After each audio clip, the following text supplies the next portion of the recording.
നമസ്തേ. മാനാപമാന സമമാനസ രാജഹംസൻ എങ്ങനെയാണ് ഈ ലോകത്തിലെ വ്യവഹാരവേളയിലെ കാര്യങ്ങളെ കണ്ടിരുന്നത്? സ്തുതിയിലും നിന്ദയിലും മാനത്തിലും അപമാനത്തിലും പുകഴ്ത്തുമ്പോഴും ഇകഴ്ത്തുമ്പോഴുമൊക്കെ ഒരേ മനസ്സോടുകൂടി നിന്ന സ്വാമിയെ കാണുകയുണ്ടായി. ഇപ്രകാരം ദർശനത്തിന്റെ ഗരിമയില് ഉയർന്ന് സഞ്ചരിക്കുമ്പോഴും ദാർശനിക തലത്തിലെ ഗരുഡനെ പോലെ ഉയർന്ന് അനന്തവിഹായസില് ചിറകടിക്കുമ്പോഴും ഗുരുവിന്റെ ലോകസംഗ്രഹ പ്രവർത്തനങ്ങളിലെ കർമ്മകുശലത എങ്ങനെയായിരുന്നു, എപ്രകാരമായിരുന്നു, അതിന്റെ രഹസ്യം എന്തായിരുന്നു എന്ന് ഗുരുവിടെ പറയുകയാണ്, ആശാനിവിടെ പറയുകയാണ്. മതിയിലെന്നാലും ലോകഗതിയോർത്ത് സ്വാമി കാട്ടും അതിശയ നയം കണ്ടാൽ മതിയാകുമോ?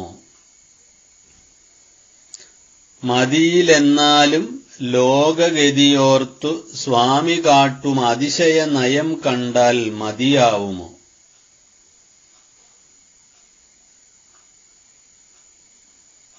കർമ്മം ചെയ്യുന്നതിലെ കുശലതയ്ക്ക് യോഗമെന്ന് പറയുമെന്ന് ഗീത ഒരു ഡെഫിനേഷൻ കൊടുത്തിട്ടുണ്ട്. യോഗ കർമ്മസു കൗശലം.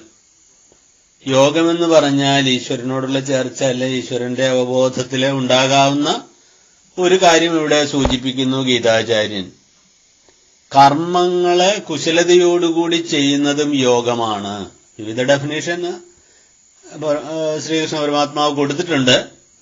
അതിലൊരു ഡെഫിനേഷനാണ് ഈ പറഞ്ഞതുപോലെ കർമ്മത്തിലുള്ള കുശലത, കൗശലം. കൗശലം എന്ന് പറഞ്ഞാല് സൂത്രപ്പണി എന്നുള്ള അർത്ഥത്തിലല്ല, അതിന്റെ ഏറ്റവും നന്നായിട്ട് ചെയ്യാനുള്ള ആ ഒരു കഴിവ്. അപ്പൊ യോഗ കർമ്മസു കൗശലം എന്നുള്ള അർത്ഥത്തില് ജ്ഞാനം നേടി, ജ്ഞാനിപദവി നേടി ഈശ്വരസ്വരൂപനായിട്ട് വിരാജിക്കുമ്പോഴും ലോകത്തിലിടപെട്ടപ്പോൾ ഗുരു എങ്ങനെ പ്രവർത്തിച്ചു? അതിശയകരമായ ഒരു നയത്തോടുകൂടി അവിടുന്ന് പെരുമാറി.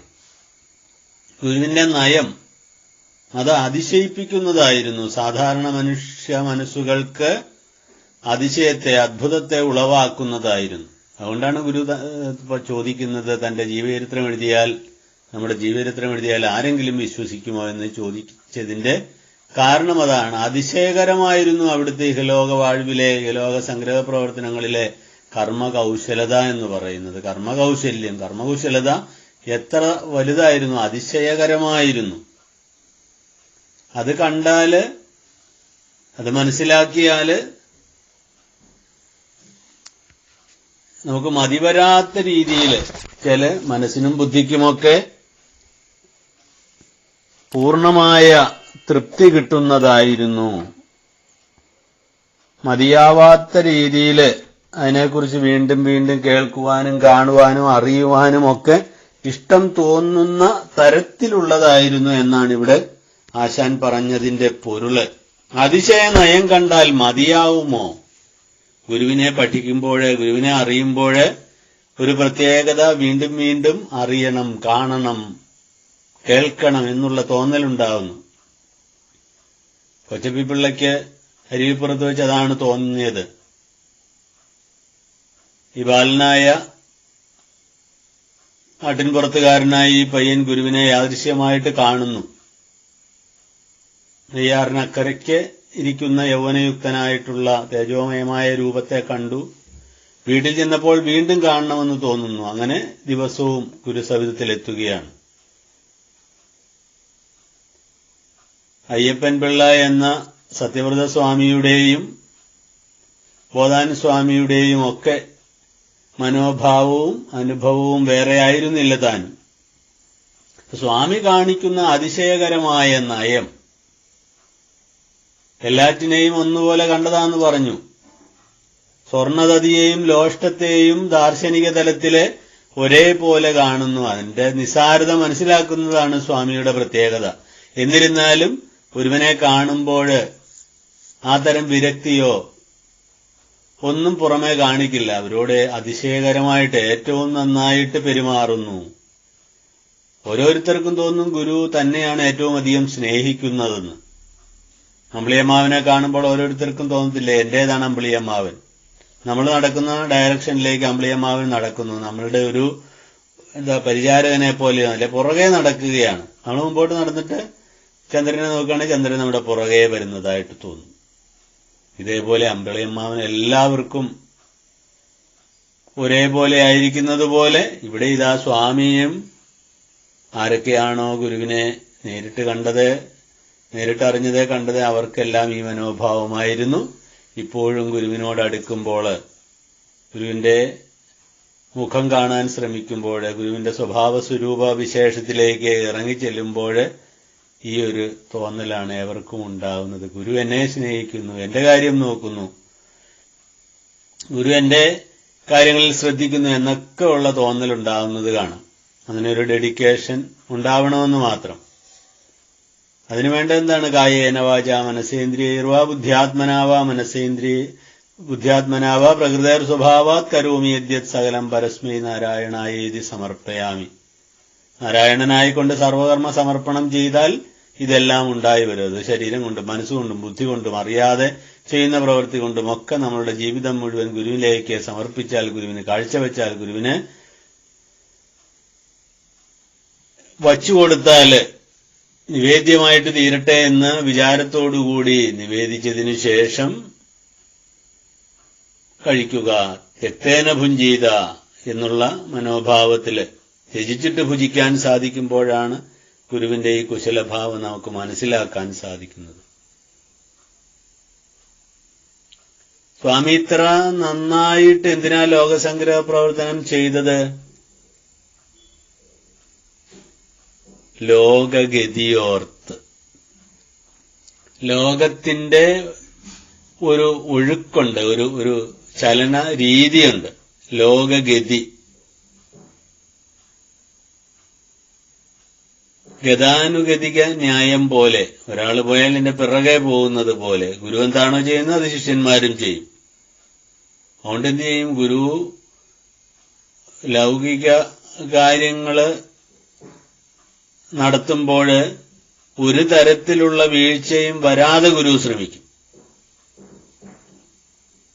ഗുരുവിനൊരു ചെറിയ പിഴവ് പറ്റിപ്പോയാൽ ശിഷ്യന്മാര് പിഴയ്ക്കുന്നത് അതിനേക്കാൾ 1000 ഇരട്ടി അപ്പുറത്തായിരിക്കും.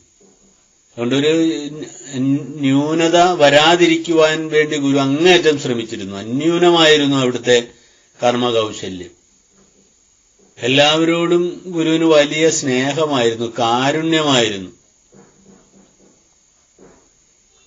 ഒരു വേള വേദം പഠിക്കുവാൻ ചിലർക്കൊക്കെ അവകാശമില്ല എന്ന് പറഞ്ഞപ്പോൾ ശൂദ്രനോ സ്ത്രീകൾക്കോ ഒന്നും അറിവിന്റെ ആഴത്തിലേക്ക് പോവാനുള്ള അവസരം ഉണ്ടാവരുതെന്ന നിർബന്ധമുണ്ടായിരുന്ന സമൂഹത്തിൽ വന്നപ്പോൾ അതിന് യോഗ്യതയില്ലായിരുന്ന ആളുകളോട് അങ്ങേയറ്റത്തെ കാരുണ്യം തോന്നി ഗുരുവിന്. അവർക്ക് വേണ്ടി ഏറെ യത്നിച്ചു. പക്ഷെ ആ സമയത്ത് മറ്റാരെങ്കിലും വിഷമിപ്പിച്ചിരുന്നോ, ബുദ്ധിമുട്ടിച്ചിരുന്നോ, അവരെ ചീത്ത പറഞ്ഞിരുന്നോ എന്ന് ആലോചിക്കുക.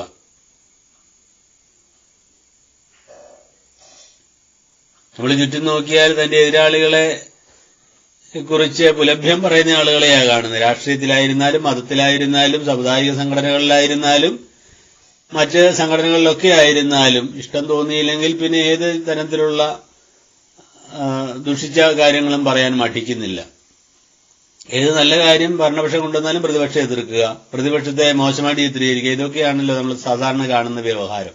പക്ഷെ ഇവിടെ ഗുരു ഒരു വലിയ സമൂഹത്തിനു വേണ്ടി ഏറെ ചെയ്തതായിട്ട് തോന്നുമ്പോഴും മറ്റൊരാളെയും ഗുരു പിണക്കാതെ, അതാണ് അതിശയകരമായ നയം.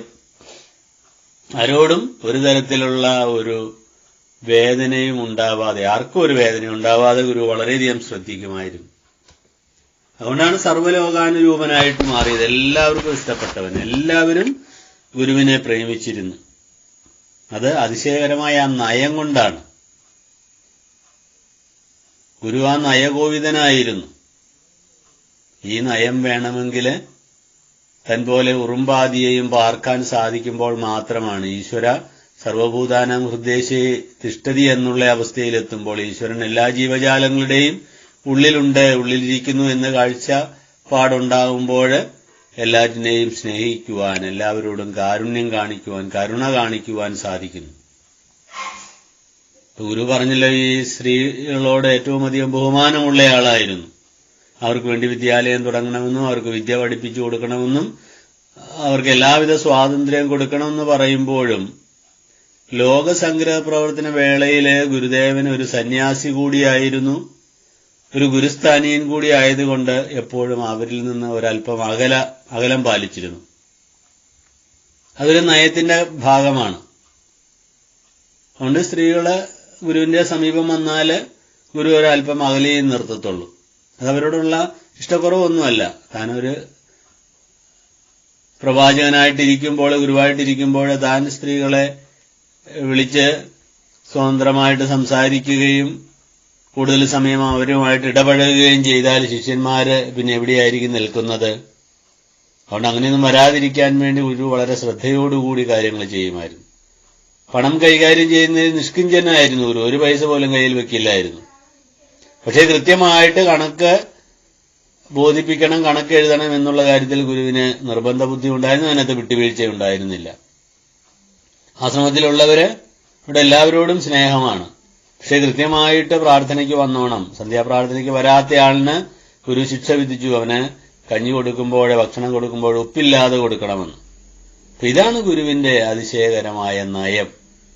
അതുപോലെ സമാധി വേളയിൽ, മഹാസമാധി സന്ദർഭത്തില് നിരന്തരമായിട്ട്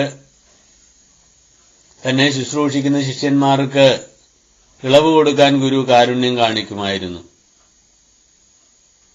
ശിഷ്യന്മാരൊക്കെ ദിവസങ്ങളോളം ഉറങ്ങാതെ ഗുരുവിനെ ശുശ്രൂഷിക്കുമ്പോൾ അവർക്ക് അവധി കൊടുക്കാൻ വേണ്ടി ചിലപ്പോൾ അവരോട് പുറമേ അല്പം ദേഷ്യപ്പെടുന്നതായിട്ട് കാണാം. നരസിംഹസ്വാമി അങ്ങനെ സമാധിയുടെ ആ സമയത്തൊക്കെ വളരെ ദിവസങ്ങളെ ഉറങ്ങാതെ ഗുരുവിനെ ശുശ്രൂഷിച്ചപ്പോൾ ഗുരു ദേഷ്യപ്പെട്ട് പറഞ്ഞു വിടുന്നു.